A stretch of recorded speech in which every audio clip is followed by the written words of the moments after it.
Here, let's join now on our Sprint video conference the general manager of the New York Giants, George Young. And George, good afternoon, and thanks for joining us.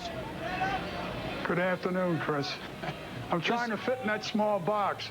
Well, I'm enjoying Tom Jackson and his pass rush moves against a wide receiver. Well, you drafted a wide receiver. Is this a guy that could handle Tom Jackson, this Ike Hilliard? No, not at his weight now. When he was playing, maybe. Well, tell us about Hilliard, because the word was not that this is a surprising guy, but yet you did a good job because no one really linked Hilliard to the Giants. But obviously, with Jim Fossil, Dave Brown, let's move the ball, this is a weapon that you really have needed for a while. Yeah, and everybody says we're so secretive, so finally we kept a secret. No, but we've been following him for a long time, and you know, you can't say the guy is a surprise when he's on national television, wins a national championship with 7 catches for 150 yards. I mean, he's an outstanding receiver. We thought he was a more complete receiver. We felt there were some good receivers in the draft and have been taken so far, and I think it's a position of need for us. If we're you know, if we're 29th in pass offense or something, I think it's rather logical that we take a wide receiver, especially one who can go deep, go short, go across, and we know that the quarterback Werfel was always, I mean, that was the go-to guy as far as he was concerned. So I think he considered him the guy to go to. So we did too. Jim Fossil really liked him and studied him very thoroughly. Well, 18 touchdowns in last year certainly talks about production. This is a critical year for Dave Brown if you're going to move the team where you hope it goes? Well, unless a quarterback is kind of a legend or an institution, it's a critical year. I think it's a critical year for the general manager, the head coach, the quarterback, for a lot of players. I think that Dave is going to come along fine. He's one of the toughest quarterbacks in this league as far as arm strength, intelligence, and all that is concerned. I think he'll get himself together, and we'll see. And we also have Danny Cannell, who we think is a very fine quarterback. And so we have a new staff. Well, let's see what the staff can do with him. I think Jim's looking forward to working with both of them, and also with Stan White. George, let it never be said that you can't keep a secret. Thanks for joining us. All right. Nice talking to you, Chris. All right, George Young, one of our favorites in the NFL. The pick is in from the Indianapolis Colts. And here it is. With the 19th selection in the first round, the Indianapolis Colts select offensive tackle from California, Terry Glenn. Minnesota is on the clock. Well, this, if you want size, you have it. And I think this is somebody the Buffalo Bills were looking at.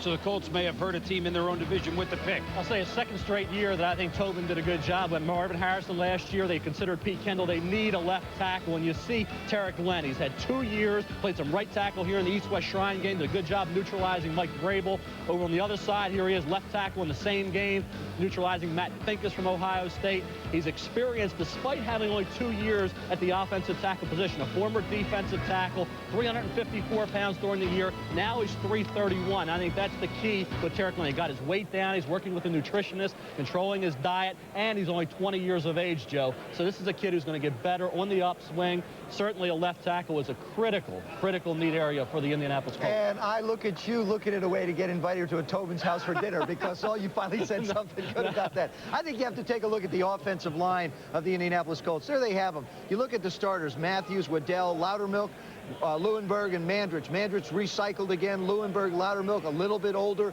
a little bit more veterans. They've lost a lot in the rushing part of the game. They were ranked 4th in 94, 11th in 95, and 28th last year. I think the 28th last year was just a little bit misleading because of the injuries to Marshall Faulk. I think the offensive line is a very good place for them to start. If you look at history of some great football teams, you look at the Chicago Bears, the New York Giants, the Washington Redskins, and now the San Francisco 49ers and the Dallas Cowboys. When their offensive line started to become depleted, that's when they struggled on offense. I think what Indianapolis is doing right now is trying to build the insurance policy that they have, and they say, look, we want to make sure that we keep the stability on the offensive line so that we can allow Jim to make plays, we can allow our receivers to make plays, and our running backs to pick up yards. And we can allow Marshall Faulk to get on the field and to gain some yards.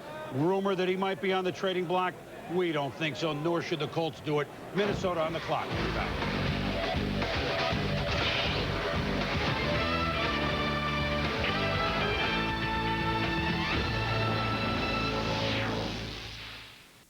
On Showtime, the coldest place in America is the hottest crime scene on Oscar night. You want your own wife, kitten. It's the perfect place for evil and terror to blow through. Hiya, hon. But Brainerd's chief of police is no flake. Oh, you betcha. Nominated for 7 Academy Awards, including Best Picture.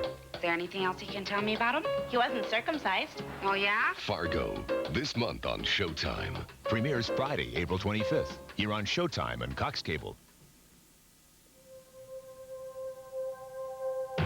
Last year began like any other.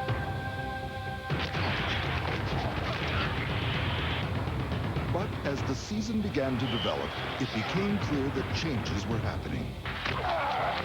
The blending of talent, determination, and vision created a new direction. Come see for yourself. The 1997 Arizona Cardinals. Feel the power. Speaking, the NHL playoffs can be a therapeutic period in a player's life, an opportunity to work through one's issues, to find a quiet place to sit and reflect, to reach out to those around one, to ponder what is good, and ultimately, to reach one's lifelong goal. The Stanley Cup playoffs on ESPN2. Something to contemplate.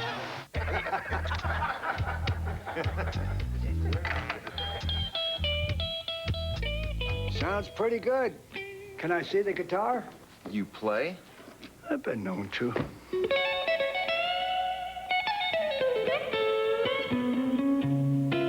That's cool.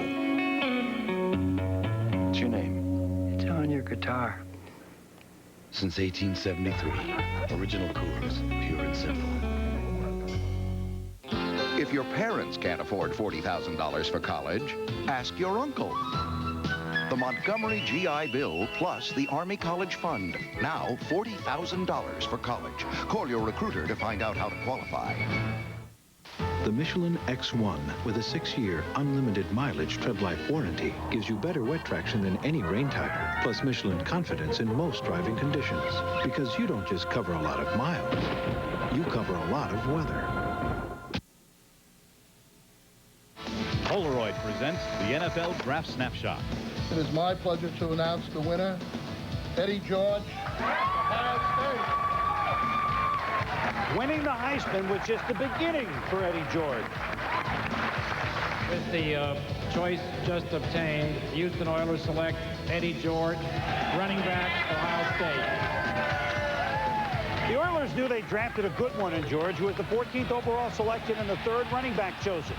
He helped the Oilers to an 8-8 record and was voted the NFL's Offensive Rookie of the Year, finishing the season with an impressive 1,368 yards rushing. Good for 3rd in the AFC.